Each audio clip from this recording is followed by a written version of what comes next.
गांव के किनारे एक छोटा सा घर था जिसमें रामदीन और उनकी पत्नी सावित्री रहते थे। दोनों ने जीवन भर खेतों में मेहनत करके अपने बेटे अजय को पढ़ाया लिखाया ताकि वह शहर जाकर अच्छी नौकरी करे और उनका बुढ़ापा सुख से बीते। तो हेलो दोस्तों, स्वागत है आपका हमारे YouTube चैनल बोधी थिंग्स ए बाय में। दोस्तों, हम हमेशा रेगुलर मोटिवेशनल वीडियो आपके लिए लेकर आते हैं और हम बहुत ज्यादा मेहनत करके इस वीडियो को तैयार करते हैं। अगर आपको हमारी वीडियो पसंद आते हैं तो हमारे YouTube चैनल को सब्सक्राइब जरूर करें। दोस्तों, बस आपको कहानी अच्छी लगी तभी चैनल को सब्सक्राइब कीजिएगा, और अगर ज्यादा अच्छी लगी हो तो बेल आइकन को भी प्रेस कर लेना ताकि जब भी हम कोई नई वीडियो अपलोड करें तो सबसे पहले नोटिफिकेशन आपके पास आए। तो चलो कहानी को शुरू करते हैं। अजय बचपन से ही तेज था, लेकिन जैसे जैसे बड़ा हुआ शहर की चकाचौंध और दोस्तों के ताने बाने में वह बदलने लगा। पहले जो माता पिता का आदर करता था, अब धीरे धीरे उनसे ऊंची आवाज में बात करने लगा। रामदीन कई बार समझाते, बेटा, जिंदगी में चाहे कितनी भी ऊंचाई पर पहुंचो, अपने माँ बाप के साथ कभी बुरा मत बोलना, खासकर इन 3 जगहों पर नहीं, वरना पछतावे के आंसू जिंदगी भर पहुंचने पड़ेंगे। लेकिन अजय को लगता, अरे ये तो पुराने विचार हैं। पहली जगह, घर के आंगन में। घर का आंगन वह जगह है जहां माता पिता ने अपने बच्चों को पाल पोस कर बड़ा किया होता है।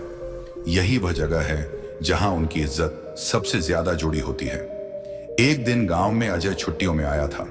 उसकी मां ने उसे कहा, बेटा, जब से तू शहर गया है तेरा मन हमसे बात करने में भी नहीं लगता। अजय, जो फोन पर अपने दोस्तों से बातें कर रहा था, चिढ़कर बोला, मां प्लीज, आप लोगों की पुरानी बातें सुन सुनकर मैं थक गया हूं। इतना सुनते ही आंगन में बैठी पड़ोसन, जो सब सुन रही थी, चुपके से दूसरों को बताने लगी, देखो शहर जाकर बेटा कैसे बदल गया है।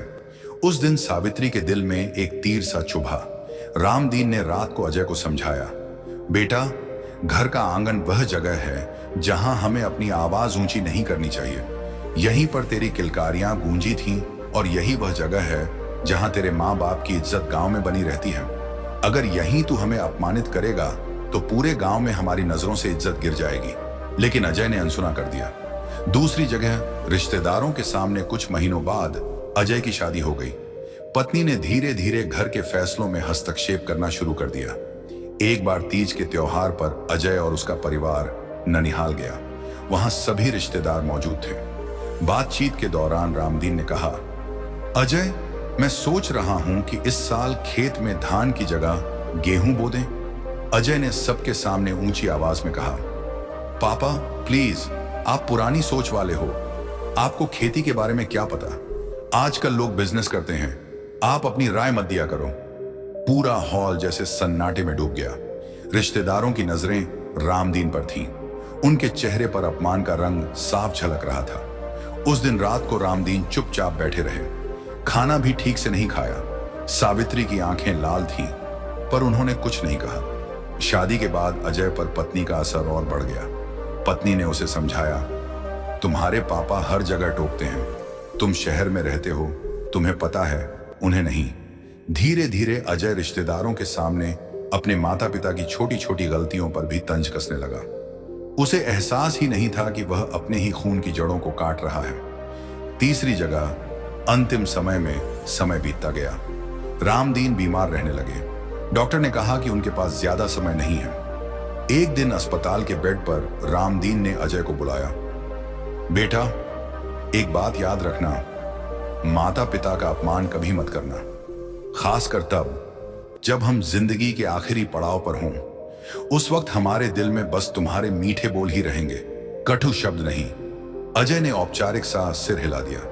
लेकिन 2 दिन बाद ही जब रामदीन ने पानी मांगा और नर्स देर कर रही थी, अजय झुंझलाकर बोला, पापा, आप भी ना हर छोटी बात पर परेशान करते हो। रामदीन की आंखों से आंसू बह निकले। उन्होंने धीमे स्वर में कहा, बेटा, शायद मैं तेरा बोझ बन गया हूं। 3 दिन बाद रामदीन दुनिया छोड़कर चले गए। अंतिम संस्कार के बाद जब अजय अपने पुराने घर के आंगन में खड़ा था, उसे पिता की बातें याद आ रही थीं। आंगन जहां उसने पहली बार ऊंची आवाज में मां से बात की थी, रिश्तेदारों के सामने जहां उसने पिता की इज्जत गिराई थी, अस्पताल का कमरा जहां आखिरी बार उसने पिता के दिल को तोड़ा था। उसके कानों में पिता की आवाज गूंज रही थी, इन 3 जगहों पर माता पिता का अपमान कभी मत करना। अजय के आंसू रुक नहीं रहे थे। उसने मां के पांव पकड़कर कहा, मां, मुझे माफ कर दो, मैंने आप दोनों की कदर नहीं की। मां ने बस इतना कहा, बेटा, माफी मांगने का समय तब था जब तुम्हारे पापा जिंदा थे। नंबर 1, घर के आंगन में माता पिता का अपमान करना उनकी आत्मा को चोट पहुंचाने जैसा है। नंबर 2, रिश्तेदारों और समाज के सामने उनका अपमान करना उनकी पूरी जिंदगी की मेहनत पर पानी फेरना है। नंबर 3, अंतिम समय में उनका अपमान करना ऐसा जख्म है जो वे लेकर इस दुनिया से जाते हैं और हमें जीवन भर अपराध बोध में छोड़ जाते हैं। याद रखो, माता पिता हमारे लिए वो पेड़ हैं जिनकी छांव में हम बड़े होते हैं। उनकी इज्जत हर जगह और हर समय बनाए रखना ही सच्ची संतान का धर्म है। तो दोस्तों, यह थी आज की कहानी, मोटिवेशनल से भरपूर और ज्ञान देने वाली कहानी। दोस्तों, अगर आपको कहानी अच्छी लगी हो तो आप हमें कमेंट में जरूर इस वीडियो के बारे में कुछ लिख दें, और अगर आप चाहे तो उसे शहर का नाम भी लिख सकते हैं जहां आप रहते हैं। तो दोस्तों, तो चलिए कहानी में बस इतना ही, और मिलते हैं किसी अगली वीडियो में। तब तक के लिए नमो बुद्धाय।